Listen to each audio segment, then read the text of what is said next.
Hello tout le monde, j'espère que vous allez bien. Alors aujourd'hui, on se retrouve avec une nouvelle recette. On prépare un dessert hyper gourmand prisé lors du Ramadan. Il s'agit de la shamia ou aussi appelé kolbelouz. C'est un dessert ultra facile à réaliser et surtout super gourmand. Et restez bien jusqu'à la fin de la vidéo car je vous montre toutes mes astuces pour ne pas la rater et surtout avoir une shamia réussie. Allez, c'est parti. On commence par préparer un mélange de liquide. On va d'abord mettre 65 g d'arôme de fleurs d'oranger dans un bol.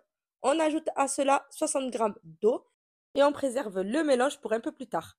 On va ensuite prendre de la semoule. Je prends de la semoule grosse de la marque Le Renard. C'est important de choisir une bonne semoule. On va la verser dans une grande terrine et on va tout simplement ajouter à cela 270 g de sucre en poudre. On mélange ensuite nos deux ingrédients secs ensemble. Il faut vraiment que chaque grain de semoule s'assemble avec un grain de sucre. Donc on prend bien le temps de le faire.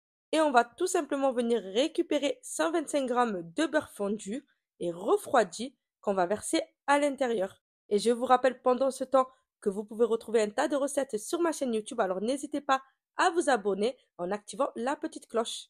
On va ensuite faire pénétrer le beurre dans la semoule du bout des doigts. Puis on récupère notre mélange d'eau et d'arôme de fleurs d'oranger. On va utiliser seulement la moitié qu'on va venir ajouter à notre mélange d'ingrédients. On garde l'autre moitié pour plus tard. On va venir travailler la semoule comme pour du couscous. Et surtout, là, c'est très important de ne surtout pas pétrir la pâte. Vraiment, vous y allez doucement du bout des doigts ou simplement avec les paumes de la main, vous frottez entre les mains. On va faire ça pendant au moins 10 minutes. C'est vraiment l'étape très importante à ne pas négliger pour pas avoir un kulbelouz trop sucré. Plus vous allez travailler la semoule et moins votre chemia sera sucré. C'est ce qui va faire fondre le sucre. Et ensuite, on va tout simplement s'armer de patience car on va réserver notre mélange jusqu'au lendemain pour terminer notre recette. Le lendemain, on va venir d'abord préparer notre sirop. Alors, on met 500 ml d'eau dans une casserole. On va ajouter 250 g de sucre ainsi que quelques gouttes d'un citron. On va mélanger et on va porter à ébullition. Et aux premières petites bulles, on retire directement du feu et on laisse bien refroidir pour plus tard. On récupère ensuite notre semoule, elle a légèrement durci, c'est tout à fait normal. Et on va venir égrener chaque grain de semoule pour vraiment le séparer à nouveau, encore une fois, comme pour du couscous. Une fois que c'est fait, on ajoute notre mélange d'eau et d'arôme de fleurs d'oranger qu'il nous restait de la veille. On met tout le reste et on va tout simplement venir ramasser doucement la pâte. Et encore une fois, je le répète car c'est très important, on ne pétrit jamais notre pâte. Et pour savoir si celle-ci est réussie, il faut tout simplement regarder si elle se ramasse bien et si elle se casse facilement. Si c'est le cas, c'est que votre pâte à blouse est parfaite. On la met d'un côté et on va tout simplement la réserver quelques secondes. Pendant ce temps, on récupère un plat en verre ou en métal allant au four. On vient mettre de l'huile à l'intérieur et on badigeonne à l'aide d'un pinceau. Il faut bien huiler pour éviter d'avoir un culbelouse qui accroche après la cuisson. On vient mettre notre pâte à l'intérieur, puis on va délicatement l'étaler du bout des doigts pour avoir une pâte bien uniforme de partout. Et si vous souhaitez mettre une farce, c'est possible, il suffit de mettre la moitié, d'y mettre votre farce au centre et de recouvrir simplement avec le restant de pâte.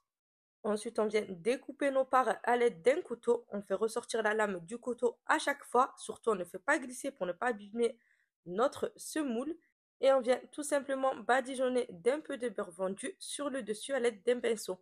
On décore avec quelques amandes. Normalement, on met seulement une amande, mais moi j'ai décidé d'en mettre trois pour faire une petite fleur et donc faire plus joli.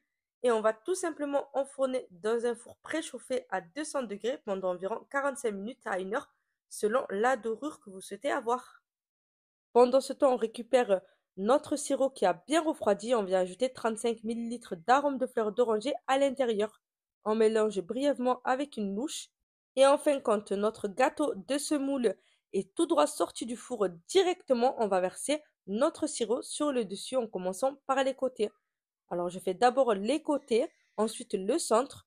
Je laisse bien absorber et ensuite je reverse une deuxième fois une couche de sirop.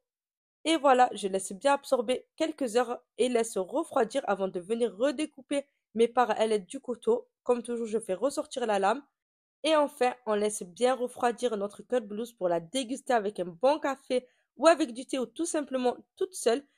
À vous de voir, dites-moi en commentaire comment vous la préférez. J'espère que cette recette vous a plu et j'espère que vous me laisserez un petit like pour un peu de soutien et vous dis à bientôt pour une nouvelle vidéo d'une nouvelle recette bien gourmande.